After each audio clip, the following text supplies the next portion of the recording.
In this segment, as we take a look at contemporary America, we want to analyze the role that the United States has played in international terrorism. Terrorism is defined as the calculated use of, or even threatened use of, violence against individuals or property for the purpose of intimidating, causing fear for political or social ends. So what role has the United States played in a world that is confronted by international terrorism? International terrorism is not something that's incredibly new. The United States has been involved in dealing with terrorists for many years. However, it has been an increasing part of American interests since the 1970s. But the events of September 11th, 2001, brought international terrorism to a new level for the citizens of the United States. When Americans were attacked on American soil as the target, we knew that we needed to address this new, growing global crisis. When it comes to the United States, we formulate our domestic and international policy in an effort to confront terrorism. The creation of a brand new presidential cabinet, the U.S. Department of Homeland Security, was established to address the rising threats to Americans both at home and abroad. The United States responded immediately to the international threats by primarily heightening security right here at home. We did not want another attack to happen. We saw an immediate increase, especially in the airlines, but also greater security on all forms of public transportation and increased security in public venues.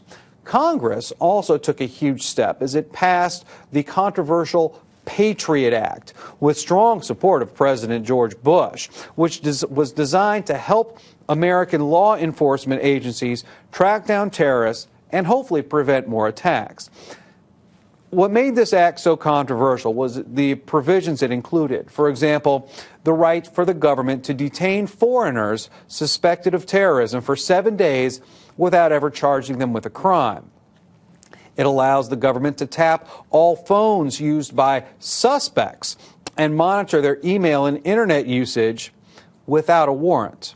It makes search warrants valid across state lines rather than just within the state. The U.S. government can now order American banks to investigate sources of large foreign accounts, and also the ability to prosecute terrorist crimes without any time restrictions or limitations. Many people see these as threats to essential liberties and protections guaranteed by the Bill of Rights. But on the other hand, if Americans are in danger, perhaps we need to take steps to protect them. Very valid arguments on both sides. America has also responded to the threat of international terrorism with international policy. We often use diplomatic initiatives. That is, usually through peaceful negotiations. We want to include the American attempts to gain allies in the war on terrorism. Many nations have joined the United States in attempts to investigate and prosecute suspected terrorists. The United States lends financial and professional assistance to nations around the world who will help us secure peace in the world. And while these are all peaceful attempts at rooting out and hunting out terrorism, sometimes peace is not enough. The United States will also engage in military initiatives, and that includes American engagement in battle. Military involvement in Iraq and Afghanistan are the largest examples of how the United States is willing to use force to attempt to root out terrorist organizations and thwart their efforts to do us harm, whether in the United States or in other countries. Many questions remain as to the best way to confront the rising tide of terrorism in the world. But the United States is committed to protect its people and its allies from the radical fringe groups that seek to press their own agenda without regard to human life.